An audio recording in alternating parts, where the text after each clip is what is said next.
and welcome to the Washington Brief for Tuesday, September 3rd. It's my pleasure to welcome Dr. Michael Jenkins, president of the Washington Times Foundation, which sponsors this webcast.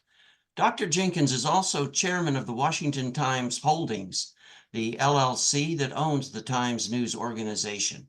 He has led many successful fact-finding trips to Korea for policy experts and peace initiatives to the Middle East for the Universal Peace Federation. Welcome, Dr. Jenkins. Thank you, Larry. It's so great to be back. Today, our program for the Washington Brief is Special Security Challenges in the U.S. Election Season. War by any name but war. Some have observed that the U.S. is under attack everywhere in the world, but without actually being in combat. Cyber attacks are increasing, and also the first shots are often cyber attacks in combat. Whether declared or undeclared, we are involved in Ukraine, Gaza, also Taiwan, and the Korean Peninsula. Meanwhile, at home, we could not be any more divided, short of getting physical. We haven't a clue who has come across our southern border under the Biden-Harris watch. Our moderator today is Ambassador Joseph DeTrani. Ambassador DeTrani is a commentator on security issues, formerly was the special envoy for the six-party talks with North Korea, and it was a director of National Counterproliferation Center and associate director of National Intelligence. Our panelist is Dr. Alexandre Mansourov. Dr. Mansourov is an adjunct professor of security studies at the Edmund A. Walsh School of Foreign Service at Georgetown University in Washington, D.C. He's also an adjunct professor of Korean Studies in the School of Advanced International Studies at Johns Hopkins and at the Elliott School of International Affairs at George Washington University. Our guest panelist today is Mr. Guy Taylor. He's the national security editor for the Washington Times News organization, and he's currently the main director and coordinator for the threat status that is an ongoing daily offering from the Washington Times on the hottest issues going on in security and also in every kind of area of intelligence. He also oversees all of our Washington Times coverage for the intelligence community, the State Department, national and international security. Guy holds a master's degree of security studies from Angelo State University in Texas. And as a veteran Korean watcher, his exhaustive coverage of U.S. policy toward North Korea has won accolades from across the political spectrum. Among numerous awards, his reporting on Russia's attempts to influence the 2016 election was recognized by the Gerald Ford Journalism Prize for distinguished reporting on the presidency. Ambassador DeTrani, I look forward to a great program with you today. Thank you. Thank you, Michael. This is a very special day to welcome Guy Taylor, National Security Editor at the Washington Times. Guy is putting out a great daily publication, Threat Status, and I just recommend it to all our listeners. Just read this Threat Status on a daily basis, and you'll know what's happening in the world, whether it's the release of the recent hostages, and not the release, but the death, if you will, of the 6 hostages that were just discovered in tunnels in Gaza over the last few days, and the pressure it's put on the Netanyahu government, and the recent, if you will, demonstrations in Israel, in Tel Aviv, to get the release of the hostages. The Xi Jinping meeting with Jake Sullivan, our national security advisor. The Ukrainians' incursion into the Kursk region of the Russian Federation. The wars that are going on in Gaza, Ukraine, what's happening in Myanmar, a whole list of things. This is what the Threat Status puts out on a daily basis. So please read it. If you're not subscribed to it, do subscribe to it, because you'll be up to speed. And today we're so fortunate to have Guy Taylor walk us through some of these issues, to include what Michael Jenkins just mentioned a minute ago, cyber attacks against the United States, to affect our infrastructure, but also our upcoming presidential elections. Over to you, Guy. Hello. Thank you very much for that kind introduction, Ambassador DeTrani. Good to see you. Nice seeing you, Dr. Guy. Mansourov, good to see you here again. Thank you, Larry Moffett, and Dr. Michael Jenkins. Thank you to the Washington Times Foundation for inviting me back here. It's always an honor to have the chance to present in this special forum and really just offer my perspective as the national security editor at a major American newspaper at this sensitive moment in U.S. democracy. Really a very critical time relating to the leadership that the United States has in the world. Obviously, I'm referring to the coming U.S. presidential election. It's been said that presidential or executive power transition is the weakest point or the riskiest time in any democracy. But I think we all know that when a transition of power occurs successfully and smoothly, it's actually in many ways a symbol of the true strength of a great democracy and something that makes U.S. democracy so special. That said, the focus of my brief here is really to look externally and internationally at the core range of threats that the U.S. government is facing during this vulnerable period. And really to give a quick examination here of global security challenges that the U.S. is going to be facing over the coming months, whether we end up with a new Trump administration or a kind of extension of the current Biden administration into what could be a Harris-Walz administration. I'm going to talk here a little bit about immediate election meddling threats by major foreign adversaries, specifically the Islamic Republic of Iran in the cyber realm with ransomware, cyber attacks, and disinformation operations aimed at trying to possibly create disruptions in the days ahead of or during or right after the actual presidential election on November 5. I'm also going to talk a little bit about the raging conflicts overseas right now, specifically with regard to Russia's war in Ukraine and then the Middle East with the Israel-Hamas war, the prospect of a wider Iran-Israel war, and really the possibility that either of these wars could contribute to some kind of October surprise that might dramatically impact the final weeks of the presidential campaigns, as well as how a Trump administration or a Harris administration might or might not shift U.S. policy in really different ways vis-a-vis these wars going forward. And hopefully in our discussion period, we can also talk about the U.S. border crisis a little bit, because the immigration issue and the border issue is really a shaping factor on the campaign trail. And I view it as an international issue and an international security issue as well. And there are really implications or trend lines right now that tie into the greater global geopolitical picture regarding specifically China and Russia alignment. The recent increased alignment between Russia and North Korea and so on. And at the end here, I'll talk a little bit about U.S.-China dynamics and how China may be posturing itself regionally in the Indo-Pacific to exploit this moment of U.S. election uncertainty and what, again, we might expect with regard to differences in policy approaches that Trump or Harris might take come January 25.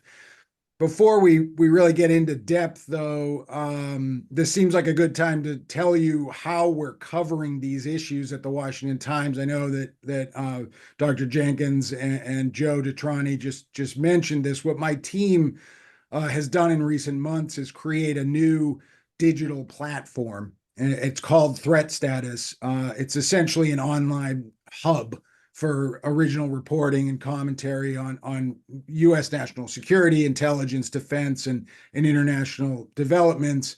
And this hub is anchored around a daily threat status newsletter. That's really the immediate breaking news element of it. And it comes out, it aggregates really and summarizes all of the breaking and deep dive content produced by our Washington Times national security journalists, of which we have several. and our special foreign correspondents and our top tier opinion columnists on national security. I want to point out, for full disclosure, that actually Ambassador DeTrani is one of the regular threat status opinion contributors. So this daily newsletter comes out Monday through Friday. I most often write it myself. It's easy for viewers to sign up for it. Sign up is on the threat status pages at the Washington Times. It's pretty prominent. It's free to sign up. And then there's the wider threat status hub that actually includes a weekly podcast that comes out every Friday morning on all podcast platforms, Spotify, Apple, as well as on the threat status pages. I co-host that with national security correspondent Ben Wolfgang, and that podcast often features guests like Bill Gertz, really our senior prominent national security correspondent, and a range of others, including former CIA officer Daniel Hoffman, who I believe was here on the Washington Brief recently. And then we also have a special bi-weekly threat status influencers video interview series where I actually go out and I sit down with key players in the U.S. national security, intelligence, and foreign policy space. And we featured in that threat status influencers format, we featured House Foreign Affairs Committee Chairman Michael McCall, House Intel Committee Chairman Mike Turner, Democratic Rep Raja Krishnamurthy. He's the ranking member of the Select Committee on the Strategic Competition between the United States and the Chinese Communist Party, and a whole range of other prominent players in that threat status influencers space. So all of that is on the Threat Status Hub, and I hope people will check it out. The Threat Status Hub is relevant as we move here to the task at hand of examining threats that the U.S. government is facing during this presidential election period. It's important to kind of take stock of the biggest global security trend, or let's call it a worldwide geopolitical shift that's happening right now. And that's what we're doing at Threat Status. I actually did one of these Threat Status influencers videos with U.S. diplomat turned historian Philip Zelikow recently. I went out with my video production team to the Hoover Institution at Stanford University in Palo Alto, California, and we sat down with Phil Zelikow, who makes a pretty clear case that humanity is teetering dangerously close to global war right now, amid the conflicts that are already raging in the Middle East, in Europe, in parts of Africa, Sudan, in East Asia, if we consider Myanmar, and then the rising tensions in Asia around China, Taiwan, that involve the Philippines and Japan, both U.S. treaty allies. And then, most importantly, the very dangerous tightening over the past few years of an anti-U.S. power alignment among the authoritarian governments in China, Russia, Iran, and North Korea. I know that right here on the Washington Brief, you all have featured several episodes identifying this anti-U.S. alignment. Some call it an axis of authoritarians, a kind of Cold War global alignment. But Philip Zelikow, as a historian in this threat status video, makes the case that there are really only 3 times in the whole history of the United States where we've been confronted on the international stage by a very coherent and purposeful group of global adversaries, where the dynamic has either led to all-out just world war, or world war has been narrowly avoided. And the first of these was nearly a century ago, between 1937 and the end of 1941, involving Germany, Japan, Italy, the axis that ultimately devolved into total world war against the United States and the Allied forces. And then the second was after World War II, really at the height of the U.S.-Soviet Cold War between 1948 and 1962, when all-out world war was avoided following the Cuban Missile Crisis. And then now, with this historic alignment we're watching unfold between China, Russia, Iran, and North Korea, Zelikow makes the argument that we're now in this third period in which Washington is facing a really purposeful anti-U.S. alignment among a group of global adversaries. And you can, of course, watch this whole video, and I encourage people to do it. But I bring this up really as the framing context of the world in which this uncertain US presidential election is playing out right now. If only to underscore just how serious or how high the stakes are here. I think if we look back, to 4 years ago, the seeds of this China, Russia, Iran, North Korea alignment were certainly germinating. And even 8 years, if we go back to the 2016 US election, there were some voices in the national security and intelligence analysis space that were starting to identify this trend line, but neither in 2016 nor in 2020 was this global power shift as prominent as it's come to be here in 2024. And so, when we're looking at this from a kind of 80,000 foot view, it can be difficult to summarize the depths of connectivity, diplomatically, informationally, militarily, and economically between Beijing, Moscow, Tehran, and Pyongyang. But there's definitely consensus that the connectivity is growing across all those spheres. And then if we bring things down to below 10,000 feet, even there, it can be difficult to try to pinpoint where the real most dangerous and urgent threat to the U.S. is with regard to this trend. Is it the nuclear weapons realm, vis-a-vis the threat that Russia, suddenly deploys or detonates a tactical nuclear weapon somehow in the Ukraine war? Is it China's nuclear weapons arsenal, which is growing dramatically right now without any serious participation in the Cold War non-proliferation paradigms that once existed between the US and the Soviets? Or is it North Korea's growing nuclear weapons arsenal, or the prospect of suddenly escalating Iran, North Korea nuclear weapons and ballistic missile collaboration, or something like Iranian proxy militia activity, the Houthi militant attacks on commercial shipping in the Red Sea that have caused costly impacts on the movement of goods around the world in recent months, or the Hamas attack on Israel that sparked the now 7-month war in Gaza with threats of a Hezbollah-Israel war, or even a direct Iran-Israel war, or a massive Mideast escalation that could draw in Saudi Arabia, Egypt, Turkey, and so on. So the hypotheticals, like with regard to an October surprise, it can be hard to pin down. But I think if we get down to ground level and we try to pinpoint the immediate threat as it relates to the US presidential election right now, we find ourselves pretty quickly in the cyber realm. US tech companies that are working on cyber intelligence in coordination with the US government have publicly warned in recent weeks that Iran-based cyber actors, some with ties to Iran's Islamic Republican Guard Corps, or the IRGC, are in fact waging a multifaceted cyber campaign to disrupt the election.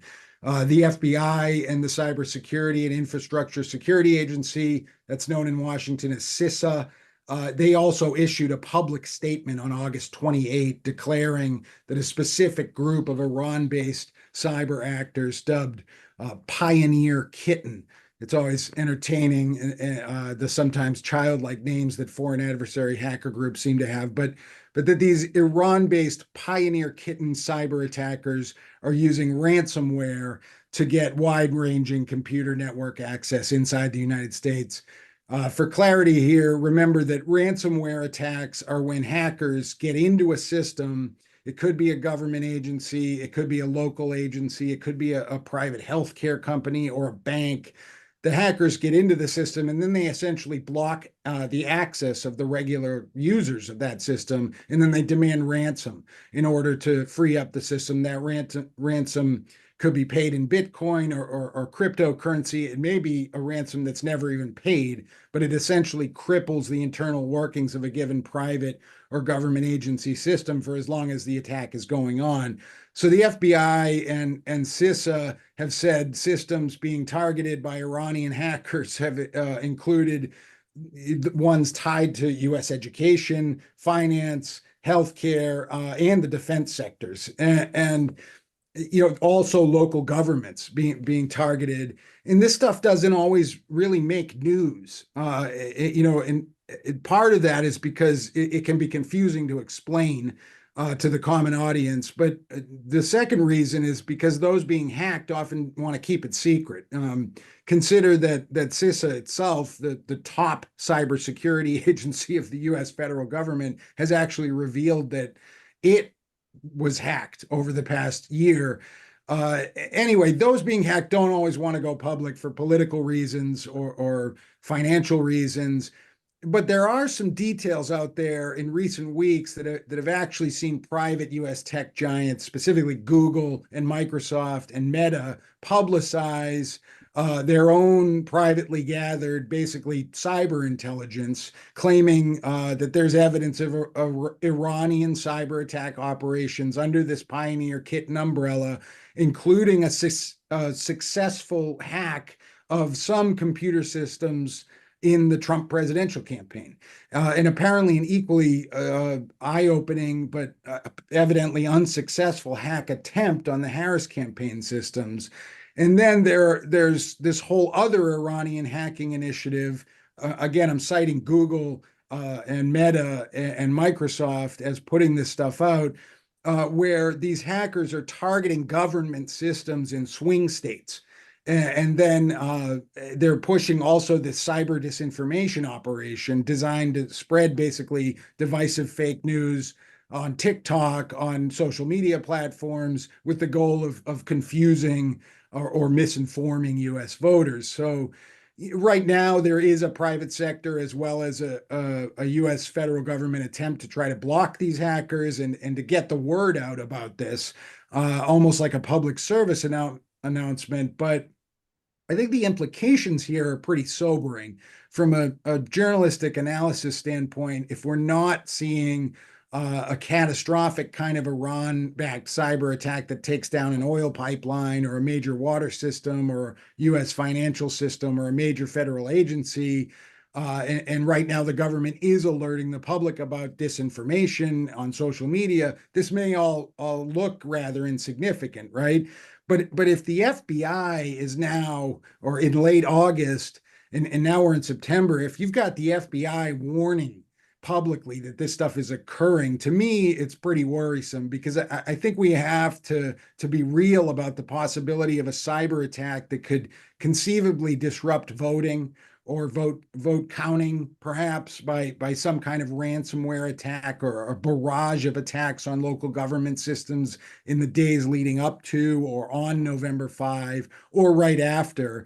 If there is a slower transition or there's a dispute over the outcome of the election, if the vote counting is very close in one or two key states, this type of disruption could be massively impactful. And we can imagine then that the global propaganda and state-backed news generation operations of that authoritarian axis, Chinese and Russian global satellite television, for instance, seizing on any disruption to promote an anti-US narrative into media spaces around the world to try and just make the US democracy appear as if it's in disarray or weak or incapable of managing this presidential election, and that the rest of the world, say the global South, should be trusting these more authoritarian systems like the Chinese Communist Party as more stable than US democracy. The key point here is that while Iran is being named as the kind of hands-on perpetrator of this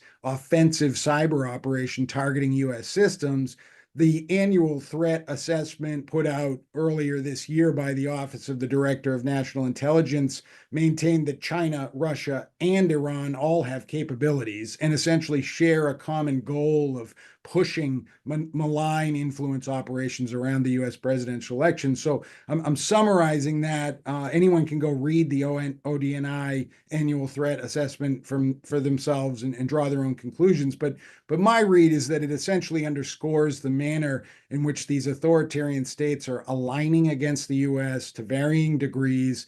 And my analysis is that we shouldn't be surprised if Iran is in some way doing the dirty work of the actual cyber attacks and hacking, while China and Russia have a more hands-off approach of amplifying global disinformation that these things are happening. in concert, not by coincidence, and with different operations having tacit and perhaps even explicit behind the scenes support for each other. I think I want to shift gears a little bit here to examine the wars in Ukraine and the Mideast and how they intersect with the election. First, looking at the Israel-Hamas war, this whole situation has been really divisive for the Democrats. And depending on what develops on the ground, the very real prospect now of an explosive expansion of the conflict in a way that could find Israel in a major war with Hezbollah in Lebanon and Syria seems frighteningly possible. And hopefully that doesn't happen. But a couple of key takeaways here. The Biden administration, the Democratic administration that Vice President Kamala Harris is anchoring her foreign policy resume to, has expended an awful lot of bandwidth trying to get an Israel-Hamas ceasefire through repeated shuttle diplomacy by National Security Advisor Jake Sullivan and even by CIA Director William Burns, and it's been unsuccessful. That said, these two men who would both presumably be major players in a Harris administration, they appear to have had success in staving off a direct Iran-Israel war or an Israel-Hezbollah war so far. Remember that Iran has not conducted the counterattack on Israel that it had promised as retaliation for the July assassination of Hamas leader Ismail Haniyeh while he was visiting Tehran. Something has likely gone on behind the scenes here, because instead of carrying out a retaliatory strike, what we've actually seen in recent weeks are overtures from the Iranian regime that they'd be open to renewed nuclear talks suddenly with the United States. So we can discuss later in the program here whether these developments are really tied or not. But I think the takeaway is that the Democrats and Harris heading into the presidential election are really between a rock and a hard place, and they've painted themselves into a sticky corner vis-a-vis Israel. On one hand, they're standing by the Israeli military.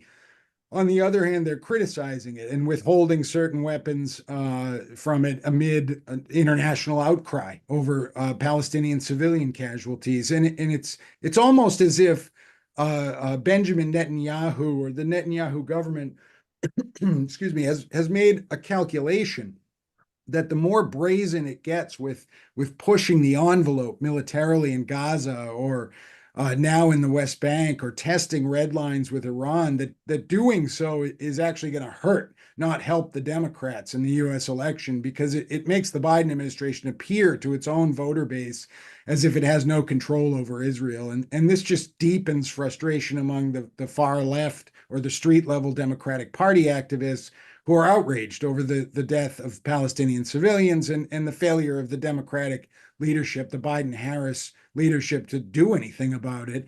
At the same time, more aggressive moves by Israel don't necessarily impact Trump, because much of the Republican Party openly stands with Israel and sees the Israeli military operations in Gaza and just about anywhere else as totally justified. So if we're looking at how Trump or Harris might approach the situation differently in 2025, I think it's reasonable to expect that a Trump administration would aggressively stand behind Israel and against Iran, potentially even authorizing attacks like the January 2020 drone strike that then President Trump authorized that killed IRGC commander Qasem Soleimani in Baghdad, to really send a message to the Iranians that this new Trump administration, the stakes are just higher militarily. They're not going to stand for Iranian, the kind of Iranian proxy activity that's been going on for the past 4 years.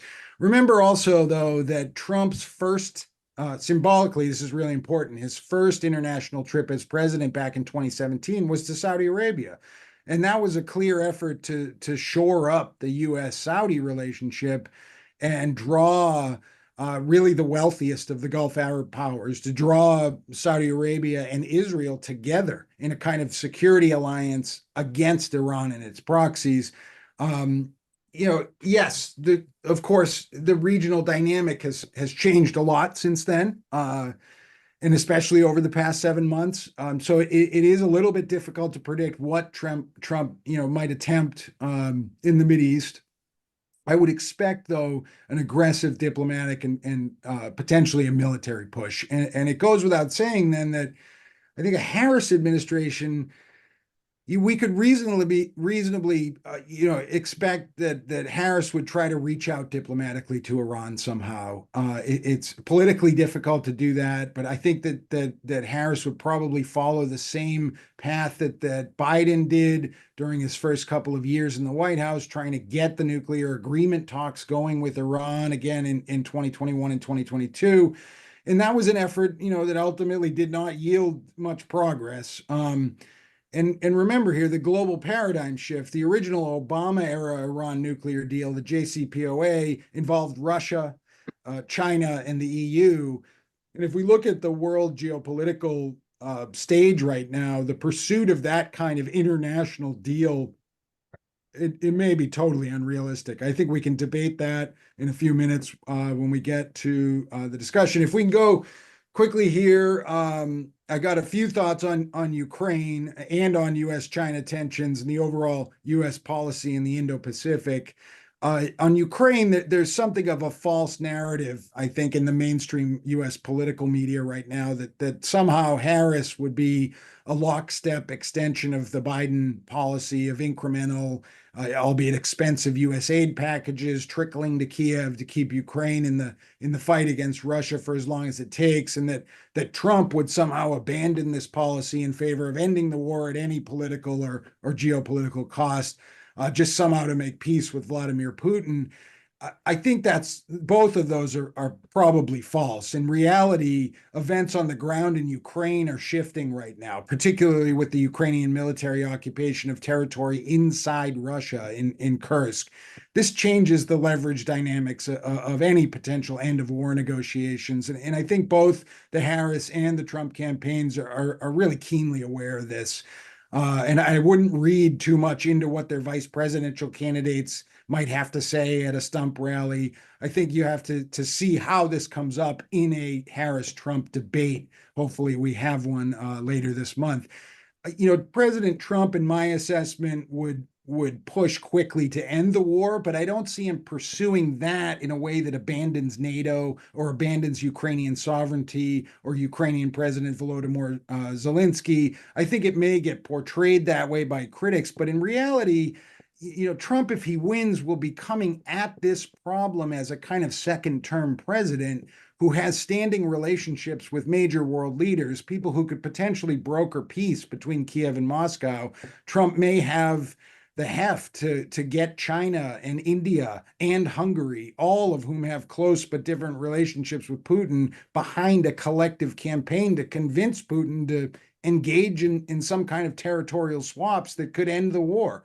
The problem here is that the war is ongoing. It's very fluid, and we don't know what kind of horrors may be imminent on the ground between now and November. And more broadly, while the Harris campaign promotes a narrative that Trump is dangerous for U.S. alliances, such as NATO, I think the reality is actually that Trump takes a very realistic approach to alliances. You might call it a transactional approach or a very standoffish approach, but it's realist in that he openly demands that U.S. partners and allies be honest about what they're contributing. With regard to NATO, this means how much GDP are major countries in Europe, Germany and France and so on, actually spending on defense in comparison to the U.S.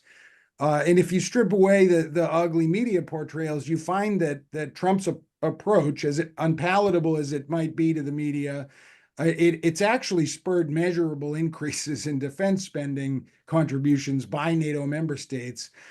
I think if we shift to the Indo-Pacific with that same kind of thinking in mind, you could make the argument that Trump will take that same approach in the Indo-Pacific. He and some of his advisors have made some comments during the presidential campaign that allies such as South Korea should be, they're wealthy and they should be paying more to support the presence of U.S. troops in their countries, or for the general promise of U.S. military support and nuclear umbrella protection in the face of threats from North Korea or China. Trump himself has actually made some comments like this about Taiwan as well. And that's triggered backlash and criticism. But I think we have to be realistic about the extent to which Trump is asking U.S. allies if they're doing everything they can themselves financially to uphold these critical alliances.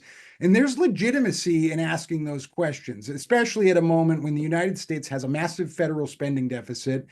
It's struggling to get its own economy and inflation stable and under control. And it's especially struggling to make progress in its own very expensive project of revamping or reforming U.S. defense industrial production capabilities at a moment when there's this global shift going on that I've been talking about. And there's plenty of evidence out there that those types of production capabilities are being outstripped by China right now.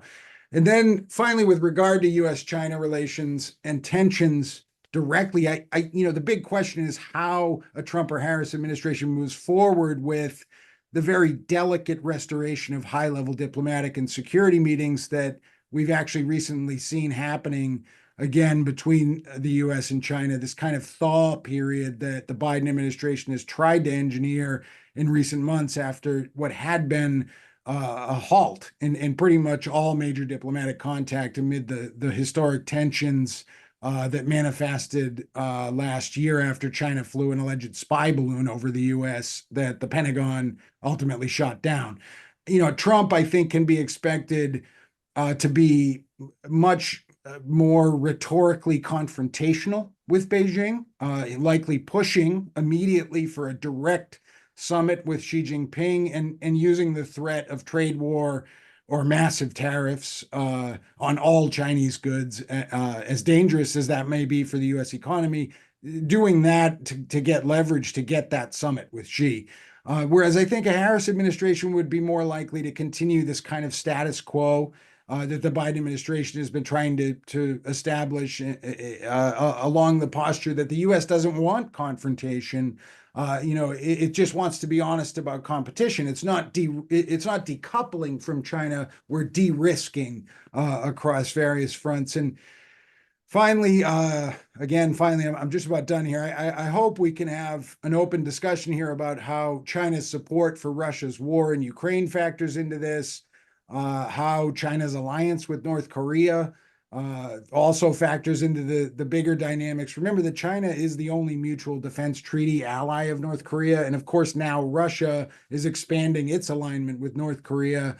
And how does that stand to impact the overall security picture in Northeast Asia in 2025 and onward? This is all not to mention this threat, I think that U.S.-China tensions could actually soar anew, that there could be another diplomatic meltdown in the relationship surrounding the U.S. election. This is based on the thinking that, and it might be a cynical view, but that Beijing is actually very keen to seize upon the moment of U.S. mass media and political uncertainty around the election as an opportunity to push the envelope militarily and diplomatically against the United States in an attempt to gain leverage in the overall U.S.-China relationship, but really on a range of fronts: the South China Sea, Taiwan, microchips, trade, and so on, so that once the dust has settled and we either have a Harris administration or a Trump administration, Beijing has advanced the ball on these fronts to its own strategic advantage. In essence, the Chinese Communist Party in 2024 it's robust. I mean, it's got a robust diplomatic, military muscle, especially in the Pacific, and it might seize the moment to try to gain the upper hand ahead of any recreation of U.S.-China relations in 2025. And the one area that I haven't gone into, and I will once I get the turn to talk again in a little bit in this format, is the border crisis and the implications for that, because that's another area where we could see an October surprise, particularly with regard to the prospect of terrorists or people on terror watch lists entering the United States. That's a very hot political football, but it's also a very real threat right now to U.S. We national could get into security. that, Guy. Absolutely. I'm going to stop Guy. here then, Oh. and thank you. No, let me just say, Guy Taylor can go on, and we listen to you because you have so much knowledge. You follow these issues. The threat status every day puts out these issues as eloquently as you just presented a few minutes ago. And whether it's on the cyber attacks against the United States, our infrastructure, or the upcoming presidential election, whether it's the axis of authoritarian states and the various elements of tribalism, where we see the BRICS and the Shanghai Cooperation Organization expanding and becoming more active, as we see AUKUS and the Quad becoming more active on our side. So there are so many issues out there, and you spoke about the election, the upcoming presidential election in the United States. So very important because it affects the war in Ukraine, it affects the war in Gaza, what's going on there. But obviously, it's Sudan, it's Myanmar, it's all those issues you mentioned, Guy. So let's get into a discussion, and let's start with Alexander. Alexander, over to you, please. Okay. Thank you, Ambassador, and hello, everyone. And Guy, what an amazing overview of the security challenges facing this country on the eve of the elections.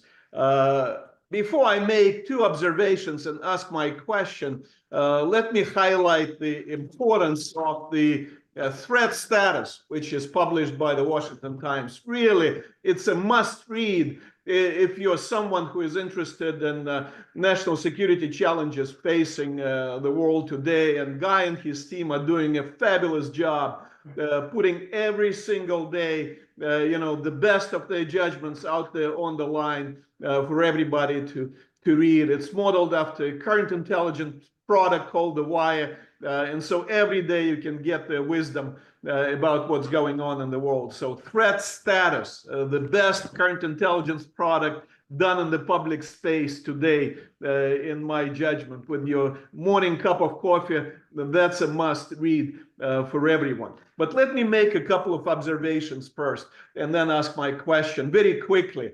First, Guy, you talked about the cyber threats, cyber threats, especially you mentioned Iran.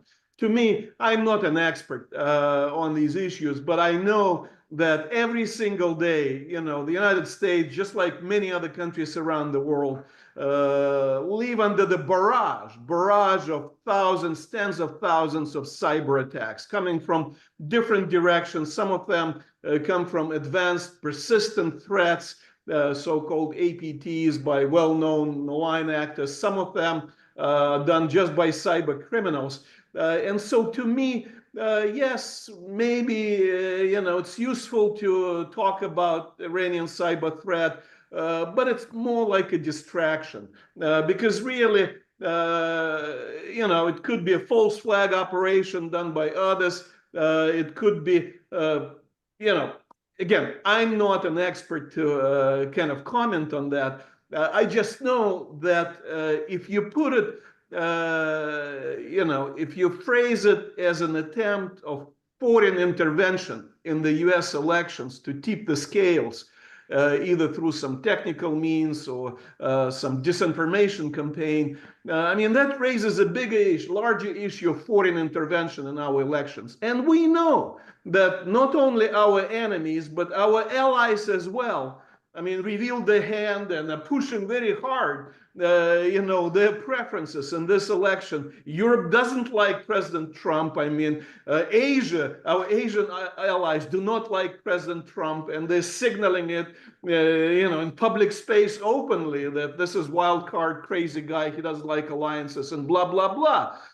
Essentially saying, they would prefer a more predictable, stable, kind of status quo oriented, democratic leader. Our enemies are doing the same. President Putin just said that, they prefer Harris as opposed to Trump because she's more stable. She'll continue, the belligerent policies of the past, and it's easier for them to plan accordingly, as opposed to, the wild card President Trump. In a way, it's also an interference in our elections. And I guess there's very little we can do to stop that, because we're the global leader. Everybody kind of has a stake in who will be elected the president in this country. And so they try to shape the way that we think. And then, of course, if you add to that chatbots, artificial intelligence, fake news production, strategic communication, very hard to figure out, who is trying to interfere and why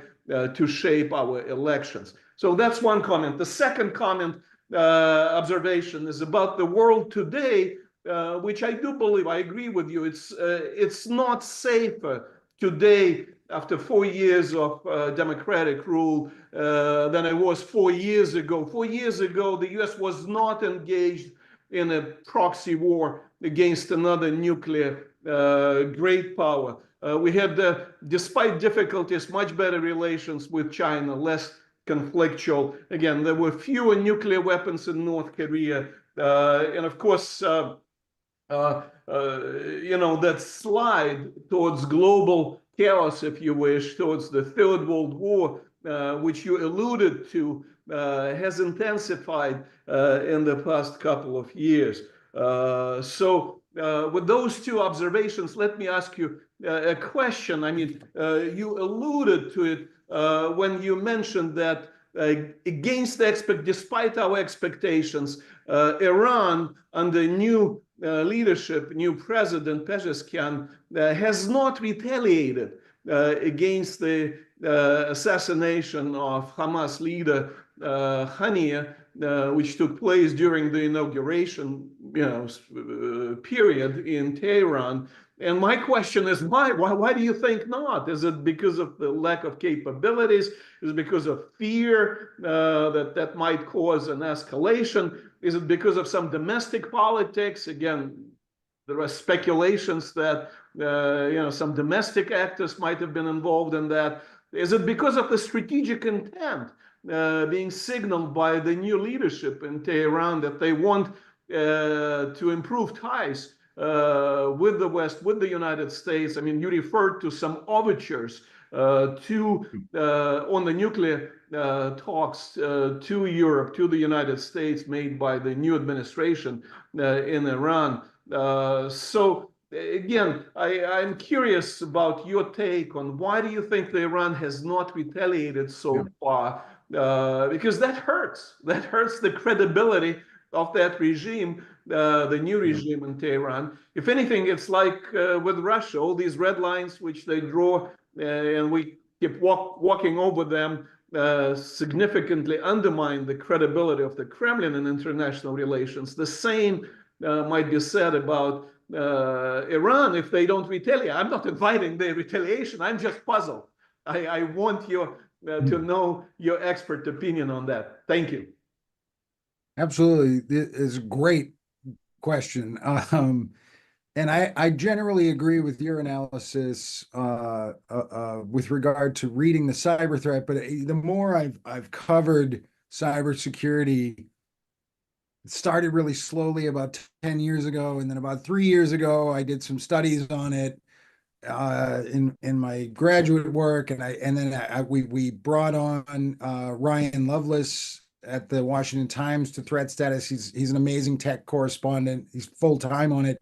So I've kind of expanded my understanding of the threat. And what you see is this inability of the American public to really take the threats seriously. There are actually polls out there that show that Americans don't believe that cyber war could lead to kinetic war. And what's interesting is you're now seeing a response to those polls in messaging from US cyber agencies recently that say the Pentagon that have said the next major kinetic conflict in the world will be started in the cyber realm. I think real quickly on Iran hacking operations, it is significant that CISA and the FBI are putting their name on claims of Iranian hacking. That says that the leadership of these top US federal agencies are going public with something. You could be cynical about that and say it's maybe it's some sort of propaganda messaging, but the reality is they're putting their name on the line and they're going to have congressional oversight if they're wrong, right? So if the FBI is saying it, we should probably look at it seriously. And then if there's a cyber incident around November 5 and there's an election standoff, the vote is very close, and that cyber incident works as a catalyst to turn us into an election crisis or add to a divisive election crisis, that's a bad situation. That's a threat to U.S. national security. And so I think we have to be really honest about it. But I agree with you. It's a murky, dark space. It's very hard to figure out who the actors are. I encourage you to go look at the Microsoft, Google, and Meta reporting.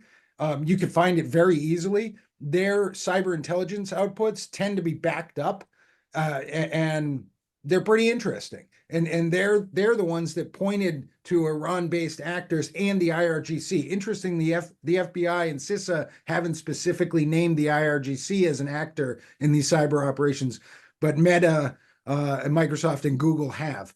So let's jump then to this other bigger question of why the Iranians haven't retaliated.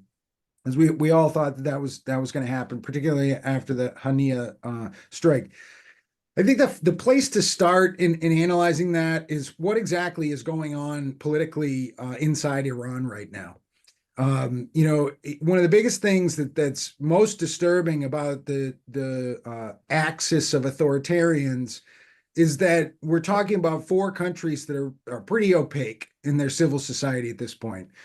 Certainly North Korea leads the charge. They're number one. I mean, and then probably China is number two, and then Iran would be number three in terms of how hard it is to figure out what the actual political and internal dialogue is or decision-making process vis-a-vis an action to take or a policy to embrace towards the United States or towards the other members of the axis. Very hard to figure out. So if we start with what's going on inside Iran, we see that there has been a kind of election, right? Approved candidates by the supreme leader. There's a new Iranian leadership. So there's a political shift happening internally that's coming within the context of a few years of massive internal uprising against what was the very hardline regime that preceded this one, or political leadership.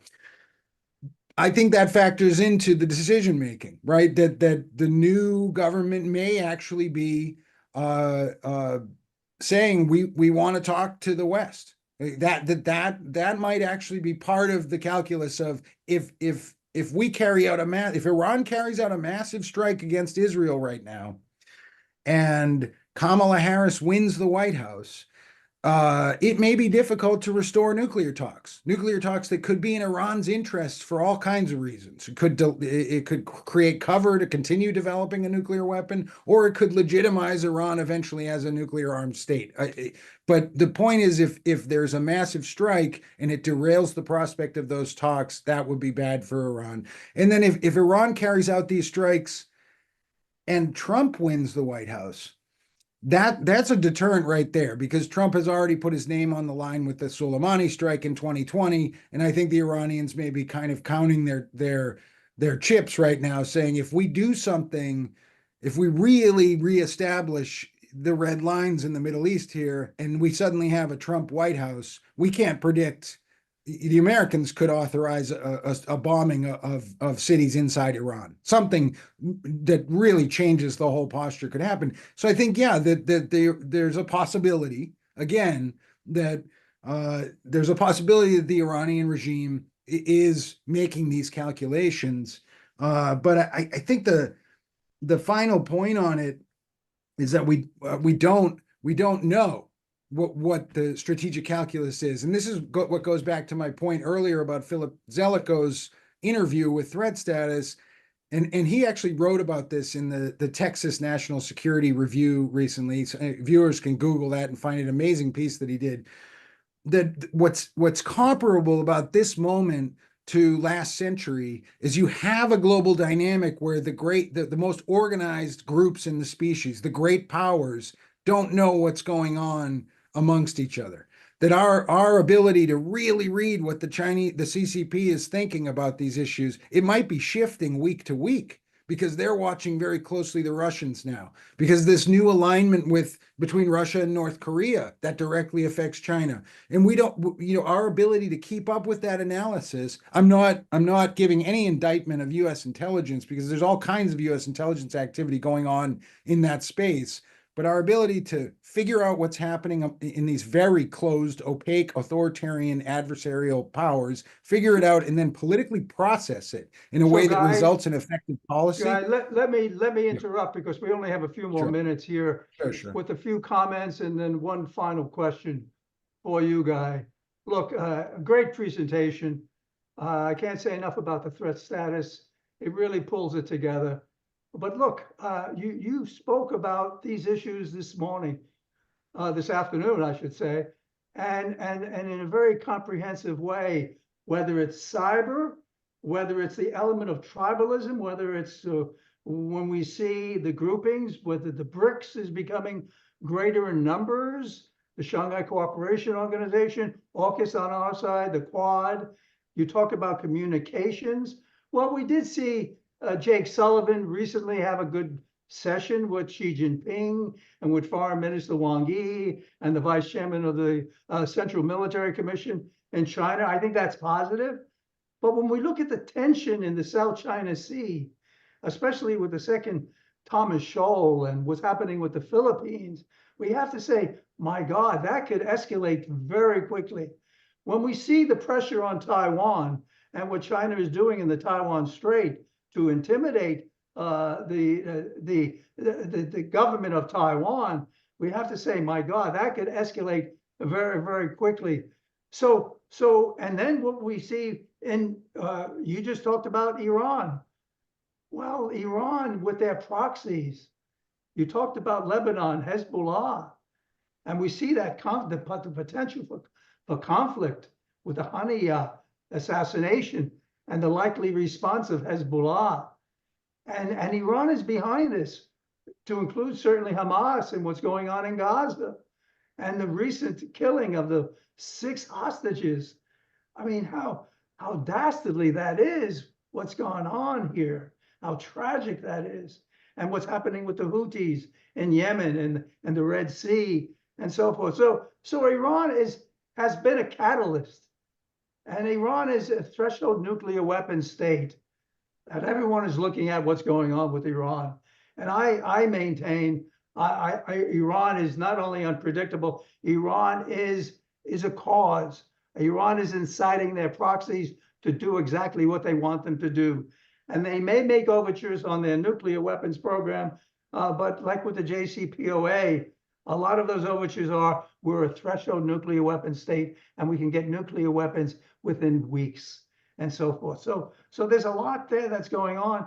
But your bigger issue, and I want to get to this, my last question to you, Guy, the possibility of a third world war. Because there are so many issues there with, certainly with the war in Ukraine, what's going on in Gaza. We see problems in Sudan, obviously, and Myanmar, and so forth. But the big powers, the major powers, the United States, the nuclear weapon states, the United States, the Russian Federation, the People's Republic of China.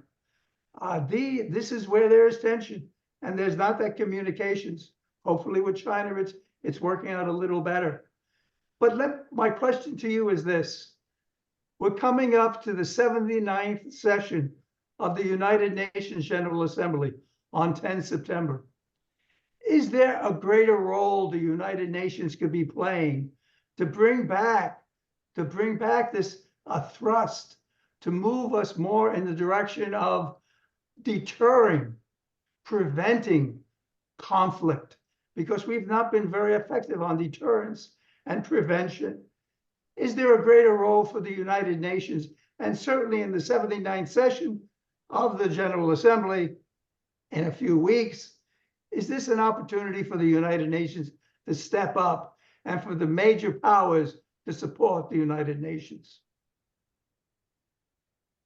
I'll be very brief, Joe. Absolutely. I personally think that there absolutely is.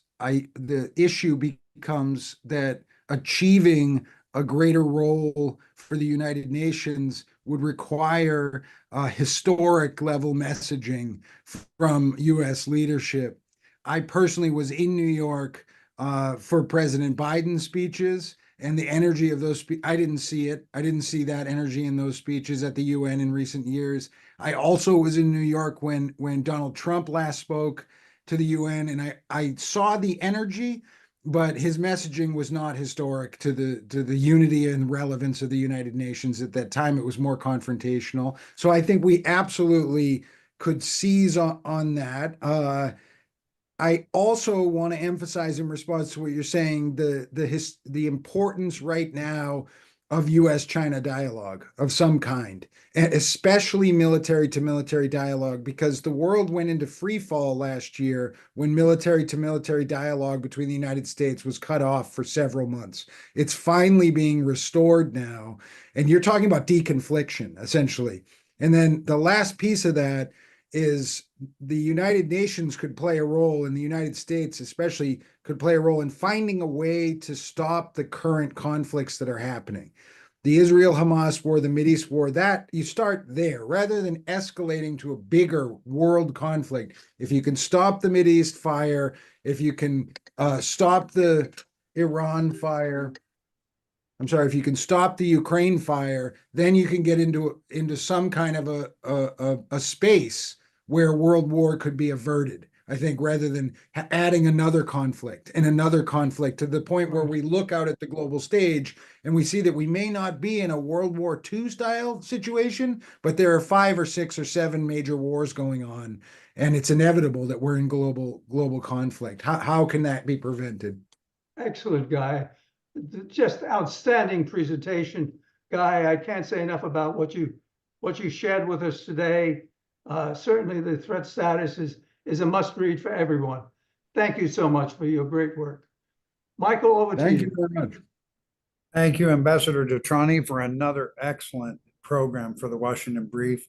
Thank you, Dr. Mansourov, for your great questions and insights, and especially Mr. Guy Taylor. We're very excited about what you're doing and how your expertise has just exponentially developed, but also your ability to assimilate and analyze and understand many, many things that people wonder about, but you actually have some insights into those nations and where they stand, particularly Iran. Is very, very impressive. We want to thank the Washington Times for its support too, and often covering the Washington Brief. And we want to thank all our audience that is not only in the US, but now it's around the world. And we look forward to our next program, the first Tuesday of every month. Thank you so much for being with us.